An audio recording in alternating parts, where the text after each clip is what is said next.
ప్రస్తుతం సోషల్ మీడియాలో సమంత ఏ పోస్ట్ పెట్టినా వైరల్ అవుతూనే ఉంది. ముఖ్యంగా నాగ చైతన్య శోభితల వివాహం తర్వాత పెడుతున్న అన్ని పోస్ట్ను నెటిజన్లు డీకోడ్స్ చేసి మరీ పరిశీలిస్తున్నారు. రీసెంట్గా శామ్ తన పెట్ డాగ్ సాషాతో పెట్టిన పోస్ట్ కూడా చాలానే అర్థాలు తీశారు. తన కుక్క ప్రేమకు మించింది మరొకటి లేదంటూ ఆ పోస్ట్లో రాసుకొచ్చింది శామ్. కానీ తాజాగా శామ్ పెట్టిన పోస్ట్ చూస్తే అంతా షాక్ అవుతున్నారు. 2025లో తనకు ఏం కావాలో శామ్ ఇన్స్టాగ్రామ్లో స్టోరీ పెట్టింది.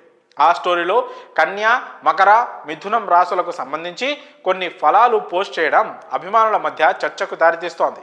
మామూలుగా ఎవరికైనా ఒకటే రాశి ఉంటుంది. మరి శామ్ ఇలా పని కట్టుకొని చెప్పడం వెనుక ఉద్దేశాలు ఏమై ఉంటాయోనని డిస్కషన్ చేసుకుంటున్నారు. అసలు తను ఏమందంటే 2025 నుంచి ఏం ఆశించవచ్చు? చాలా ఈజీగా ఉండే ఏడాది.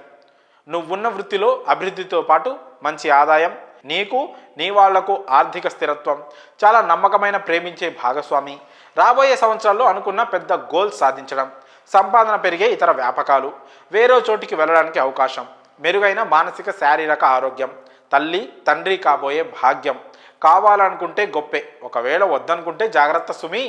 ఇది సమంత ఇచ్చిన లిస్ట్. వీటిలో చాలా వరకు తనతో మ్యాచ్ అవుతాయి, కానీ చివరిది మాత్రమే ఏంటబ్బా అని ఆలోచించేలా ఉంది. 3 రాశుల ప్రస్తావన తెచ్చింది కాబట్టి తనది మాత్రమేనా లేక ఇంకెవరినైనా ఉద్దేశించిందా అనే కోణంలో నిర్జనులు ఆరా తీస్తున్నారు. నాగ చైతన్య శోభితల వివాహం జరిగిన టైంలో శామ్ ఇస్తున్న ఇంటర్వ్యూలు, పోస్టులు తెగ వైరల్ అవుతున్నాయి. ఆ మధ్య వరుణ్ ధావన్తో మాట్లాడుతూ ఎక్స్కి ఖర్చు పెట్టిన కానుకలకు చాలా డబ్బయిందని చెప్పడం వీడియో రూపంలో చక్కర్లు కొట్టింది.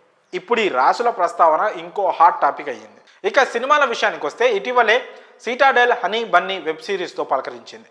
సమంత ప్రస్తుతం తుంబాడ్ సృష్టికర్తల రక్త్ ప్రభండ్లో నటిస్తున్న సంగతి తెలిసింది. ప్రస్తుతం షూటింగ్ జరుగుతోంది.